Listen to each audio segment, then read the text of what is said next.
Hello and welcome to Your United Way, a show that's all about connecting you with your community. My name is Ashley Wright. I'm the host for today's show, and I'm also the executive director for the United Way here in Paducah and McCracken County. As many of you will recall, several episodes that we have done in the past, we talked about the growth of poverty in our community, and that Paducah's poverty rate is actually rising at a rate that's faster than the national and state average. When the United Way learned about this, we became very concerned and obviously felt like it was imperative that we do something about it, and from that we've begun spearheading the Impact Poverty Task Force. That task force hopes to present a strategic plan in the next several months to our community to address this issue. But in the meantime, we haven't just been sitting back twiddling our thumbs. We've also been working on some initiatives and projects to address this issue. And so we're very excited today to have Brandi Harless and Melanie Nunn with us to talk a little bit about one of those initiatives. Thank you all very much for being here. Thank you for inviting us. One of the things that came out of the Impact Poverty Task Force was the Getting Ahead program, and you both have been facilitating that project, and we want to hear more about that, and I think the community is going to be really excited to hear about what that initiative entails. But first, tell us a little bit about yourselves. You're two of the four facilitators that are working on the Getting Ahead project. So introduce yourselves for those in the community that don't know you. Brandi, you want to start? Absolutely, yes. My name is Brandi Harless. I work with Entre Paducah. I've been there for almost a year now, and I am a native of Paducah, recently moved back, and I'm very excited to be working on this issue here. Great, thank you. And Melanie, how about for you? Well, my name is Melanie Nunn. I have lived here since 1996. I'm a retired high school English teacher from Detroit, Michigan. And I'm very excited about being on the project also. Well, tell us a little bit about the Getting Ahead initiative. What exactly is that for people that are listening and have no idea? I know it's going to be hard to kind of cram it all in, but tell us in an overview of what this project entails. Okay, I'll start. Okay. Last fall, actually, you guys brought Bridges Out of Poverty. It's a curriculum based around this whole issue of figuring out what are the root causes of poverty in communities. And out of that, there was also a curriculum developed called Getting Ahead. And basically, it's a series of sessions. We do 15 sessions with, right now it's women. They can be men and women, but mostly women jumped on this opportunity in our community. And we have about 30 women going through this program. In our group, we have about 5 or 6, and in the other group, the 12 or 15 that is in that group. Basically, it's a series of courses. It's not even courses. It's considered an investigation. So we are asking these young women who live in poverty to help us investigate the core causes of their situation. And it's really neat because it's not a social service per se. We're not helping them with any of the issues that they're having. We're really using them as experts in their field, basically, because they have experienced this, whereas some of the people on the task force may have not.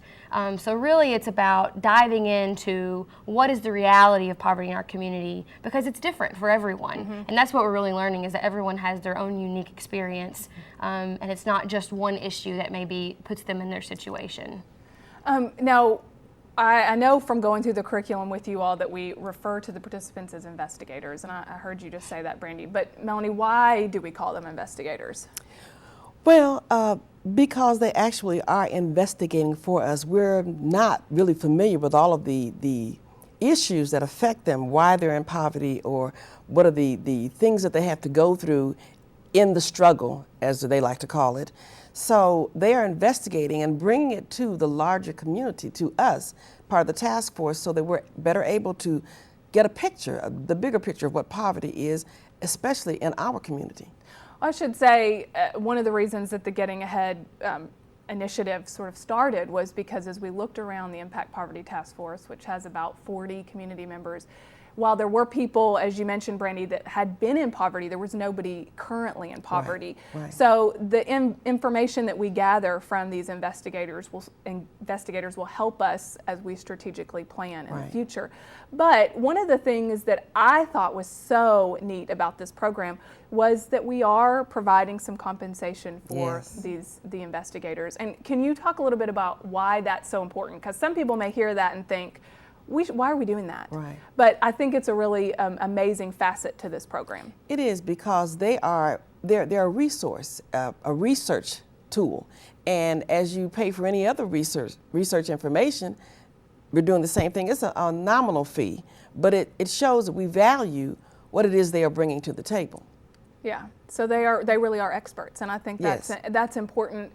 And I hope that people recognize that there are a lot of false ideas that we carry with us. I know I did before I started Right. this task force about what a person in poverty looked like, acted, how they dressed, how they lived their lives, that may be totally false. What about the demographics for this group? You had mentioned that it's women, but tell me a little bit about your specific group that you're working with. Well, one of the things that Brandi and I both recognized immediately is, first of all, it's not, sometimes we may have a preconception. When we say poverty, we're thinking immediately minorities, and it's very diverse, not just in ethnicity, but age. We have a group of women who are generally under age 30, and some have degrees. So, that the other group is a little different. They're older women, and the poverty situation is not necessarily as a result of, I just don't want to do anything. But demographically, I think it's very diverse. Absolutely. And what are you, when you began this group, did you have some preconceived ideas of how this process was going to go? I think so. I think we were all very hesitant, actually, because when we were in the training session to learn about being a facilitator, it was a lot about, we always heard trust the process, because each week we dive into something more intense, and these women begin to reflect on their situations and make a plan for themselves. But along the way, you have to trust that each piece builds on the other piece. So I think one of the neatest things that I have taken away so far is that, we were talking about this earlier, the philosophy of this program is built on the idea that poverty is not always about the individual's choice, that there is something larger at stake sometimes. And that's what we've really been looking at. And you have these aha moments all the time within our group of, wow, I never realized that this was a bigger issue than just myself. And I've always been blamed for my situation, but perhaps it's not that. So I think that comes along with trusting the process. You know, we're halfway in it right now, and so in 5 weeks from now, we will walk away with a lot of knowledge to bring to the task force, and these women will walk away with a plan for themselves, and really a plan that they've developed, not that an agency told them they had to do to get further along, but these women have identified the unique pieces of their lives and how they can maybe turn those things around. Can you pinpoint one particular thing that has surprised you the most about this process? I think we both agreed that the fact that the women were so willing, that they don't want to be in poverty, and they're willing to do whatever they have to do to get out of poverty, and then realizing that it's not about, because I don't have any economic resources. There are other resources that they need to help them move from this level of poverty to wealth or middle class. I think that's pretty much it. Yeah, and one of the things that we talk about a lot are the hidden rules of class. And that I've used that in my daily life, in my own daily life since I've started doing this. And it's fascinating. The hidden rules are basically this idea that within each economic class, there are behaviors and belief systems and things like that maybe you don't understand if you're not in that class. So one example is even just sitting around at a meeting. You know, what language do you use? Do you use your formal, or they call it the formal register, or do you use your casual register? Like right now we're using the formal register. But that's because we are sitting in a middle class environment, and that's what it's based on. So the neat part about the hidden rules is learning how to navigate those. When you're in a situation that's predominantly middle class, you learn to switch gears almost, and to function in the middle class hidden rules. When you're at home and you either live in wealth or in poverty, you kind of revert back to that. So it's a neat way of navigating the system without feeling like you are wrong. It's not a good or a bad or a wrong or a right thing. It's about learning the different languages across economic class, I think. And I think along with that, many of them realized that they were already doing these things, some of these things, but they just didn't have a label or a title for it. And so now that they're more aware of it and what to call it, they're more perceptive about when to use these things. So when these investigators graduate from the program, I know that from an Impact Poverty Task Force standpoint, we would love for them, and they'll all be invited to be integrated into the strategic planning so that we have that important perspective in our plan. But they will leave the program with what? What if they choose not to participate in the strategic planning or to help co-facilitate another group? What are they going to leave your program with? Well, they'll leave with a plan. If nothing else, the bottom line is they'll have a better assessment, just a view sometimes of their life and why they've made choices and what can be better choices. So even if they don't choose to become a part of the larger task force, they at least have an idea of, okay, how did I get in this situation? What do I want to be better for me? And what do I need to do to get to that goal? So it's about the stepping, making a concrete plan. But we hope that they choose to become part of the larger task force, which means that they will become part of the community. Yes, and probably a community that maybe interacting with people that they maybe have never had access to. Absolutely. I'm so grateful for what you all are doing, for committing your time to this process. As facilitators for this process, is this something that you would do again? Absolutely. I would. Yes. Because you've seen the difference that's already taking place with these women? Yeah, I think that's been the neat thing. Week to week, we have women come in and say, oh, I took advantage of that resource that I learned about through this group. And I think that's another thing that they'll walk away with is camaraderie. Yeah. It's almost this, we've been able to navigate this, give them this place to say, okay, I don't have a resource for this, but where is it? And someone else will raise their hand and say, well, I've already accessed that resource. I know how to navigate, I know where to find it, et cetera, et cetera. So I think they're already making that their own social support group. Right. And that's been really rewarding, and I would love to help facilitate that again, absolutely. Well, thank you all both for what you do for this community and for this group of investigators. We appreciate your commitment, and thank you so much for your time today. Thank you. Thank you. We'll be right back with our next segment on Your United Way. Good job.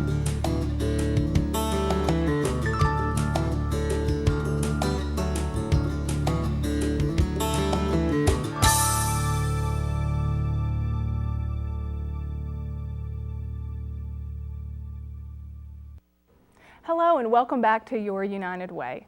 We're going to switch gears a little bit now and talk about volunteering in this community.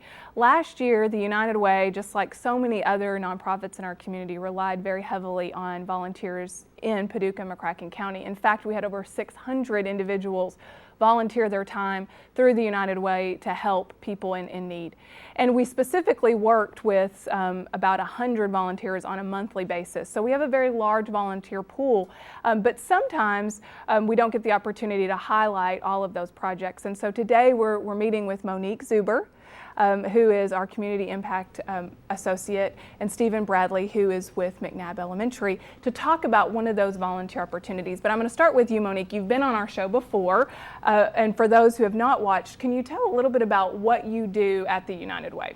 Well, one of my primary functions is placing those volunteers at different opportunities. So that is the kind of my day-to-day thing is if someone calls in interested in volunteering, I do give them the opportunity to volunteer in whatever aspect they're looking for. So now, how do you connect someone with a volunteer opportunity? If they call, what's the process? Walk me through that for people who are watching. Well, if they call in, I do ask them specific questions about what days of the week might work best for them. Are they looking for more hands-on or more behind the scenes? So when you call in, if you're looking for that volunteer opportunity or email me, it's good to know what you have in mind so that I can get an idea for what type of placement you would best fit. Can you connect somebody almost immediately with a volunteer opportunity? Typically, yes, because we do have 13 partner agencies and lots of other agencies in our community that always need volunteers. So there's always some way that we can plug them in. Okay, so for people who are watching right now, we have a volunteer opportunity that's coming up later on in the summer, and it's called Stuff the Bus. This is actually the third year that we've done this at the United Way, and I know it's kind of hard for people to think about the fall and school starting again when we are in the middle of the summer. But let's talk a little bit about this. Tell me, Monique, when is the Stuff the School Bus? Give us a little bit of history. Okay, Stuff the School Bus this year is July 30th from 10 to 1, and we will be at the Southside Walmart the day of Stuff the Bus, and we will have people handing out lists, so we need volunteers for that, of what the buyers in Walmart can buy to provide for the students. And we also do have an opportunity for businesses, if they want to run like a school supply drive, they can do that as well. Okay, so Stephen, let's start with you. You work in the school system. Right. Tell us a little bit about yourself and what you do at McNabb Elementary. Okay, my name is Stephen Bradley, and I do work at McNabb Elementary. I've been there for the past 15 years as a family resource coordinator. Before that, I was a social worker and worked in that system. But the school system, we work with a lot of our families, a lot of the children, for example, that might be in need of the school supplies, as well as other, the big brother, big sister type program that you all help sponsor. So there's a variety of things that both city and county family resource centers that we do pretty similar. Now, this Stuff the School Bus obviously is a way to collect school supplies for children that might be in need. And every year for the past, this is the third year, as I said, we've done this. Have you seen an increase in the need for these types of supplies? I think so. I checked, as I said, with the other family resource coordinators also, and most of everybody said that there definitely was an increase. For myself, for example, at McNabb, sometimes we've had as few as 8 families that really needed extra assistance. This year, we've had as many as 35. That's, regular school supplies, right, as compared to some of the county schools that's helped hundreds of students that may be in need. So how does a student get these school supplies? Well, once again, every family resource center is different, but number one, we don't discriminate. So basically, anybody who needs supplies, then we're going to help them.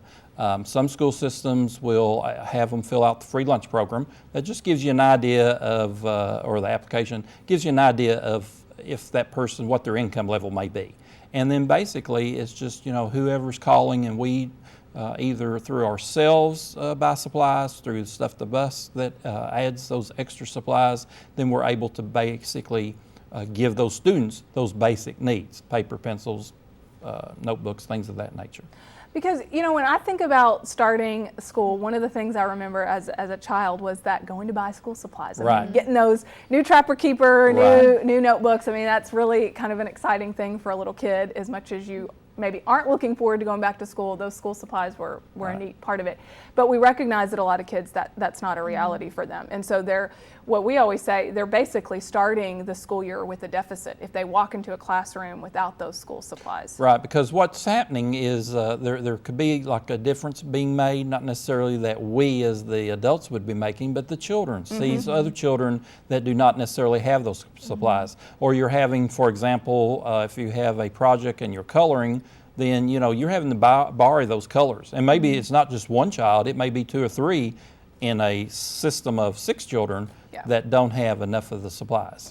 And if you are a parent that's buying for one child, that's one thing. If you're a parent buying for maybe 3, 4, 5 children that are starting back to school, that's quite another... It is a huge cost, which is another reason of why the Stuff the Bus program in July, it's a great time for us to utilize the different businesses, specifically Walmart, that's going to have this program for us. But they run ads, and that's what we really encourage our parents is to watch the ads and buy supplies early.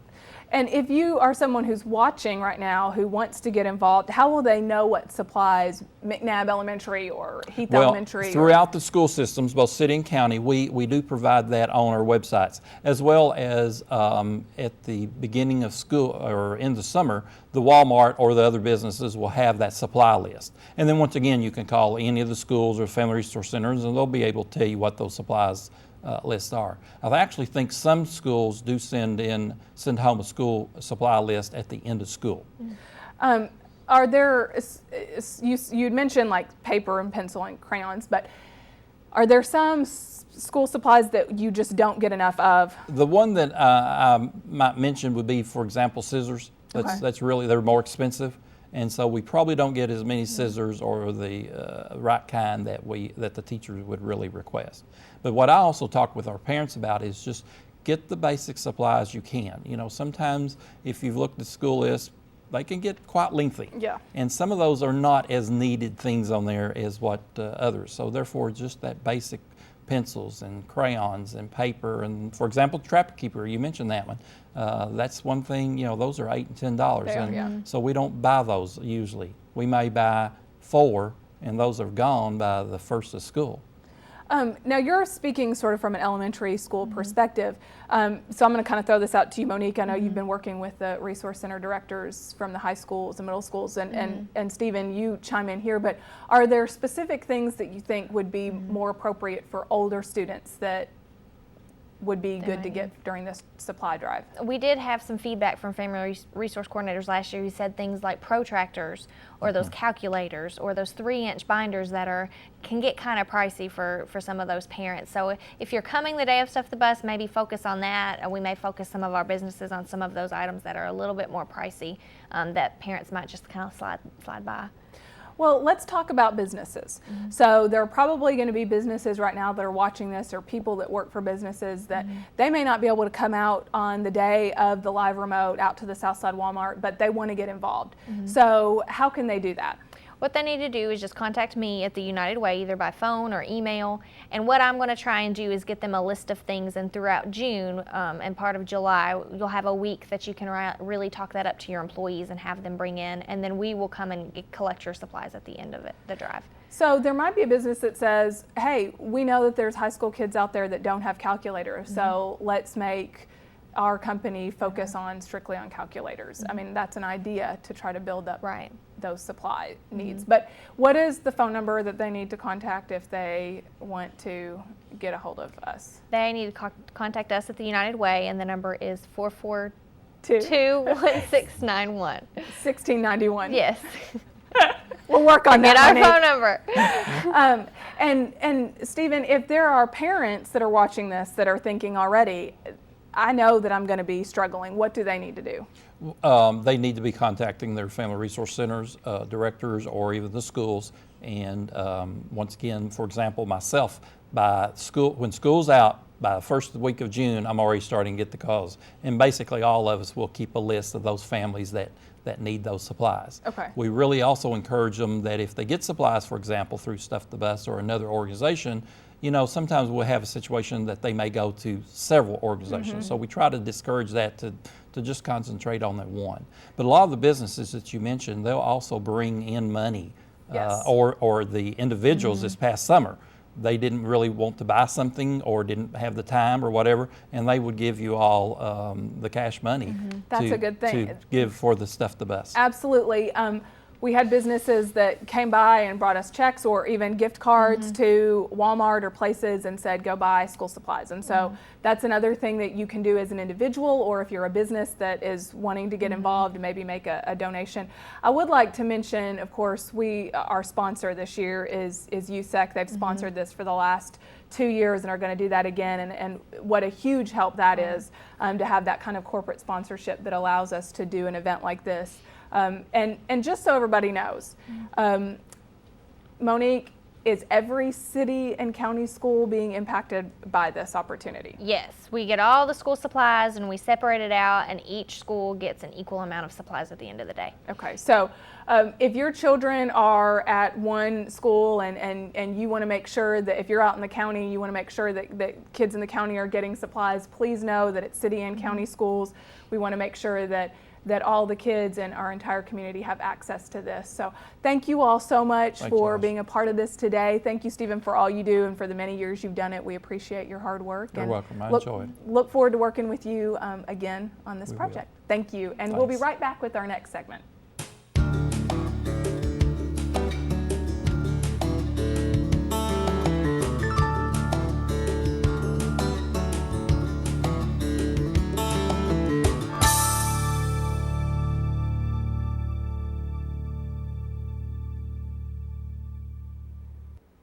Hello and welcome back. We're going to wrap up our show today talking about a volunteer opportunity that some of you may not think about first thing when you think about volunteering, and that is indirect service, which might be serving on a board or serving on a committee for one of our nonprofits. And today I'm very glad to have Greg Ross with us, who is a new board member at the United Way, and we roped him into coming on today to talk with us a little bit about serving on a board. Greg, really quickly, tell us just a little bit about yourself, where you work.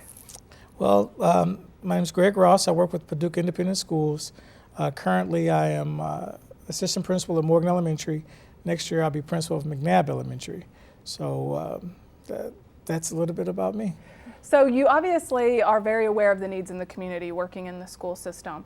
And how did you come about joining the board for the United Way? Well, I have a program called the King's Club, and a lot of my boys participate in the Boys and Girls Club of America. So when I was told about how they were funded and realized that United Way had a lot to do with that, it really made me want to become more involved. Had you thought about serving on a board before? For the United Way, no, I haven't, because you tend to think of it as a machine that's just running, and you don't know how, but you just know that you see United Way signs all over the place, so you don't never think that it may just need your services. And do you think a lot of people probably don't register the need to serve on a board, maybe not just for the United Way, but in general? I do. I think they don't actually see the need to not only volunteer, but even to give. Yeah. I work in a building full of teachers who are very giving people, and some of them, a lot of them do give to the United Way, but I think if they knew the immediate connection and how it blesses our kids, then they would be more prone to give. Monique, as our volunteer coordinator, there are probably a lot of people out there watching who want to get involved on boards or committees. Maybe they don't feel qualified. What would you say to those people listening, and how can they get involved?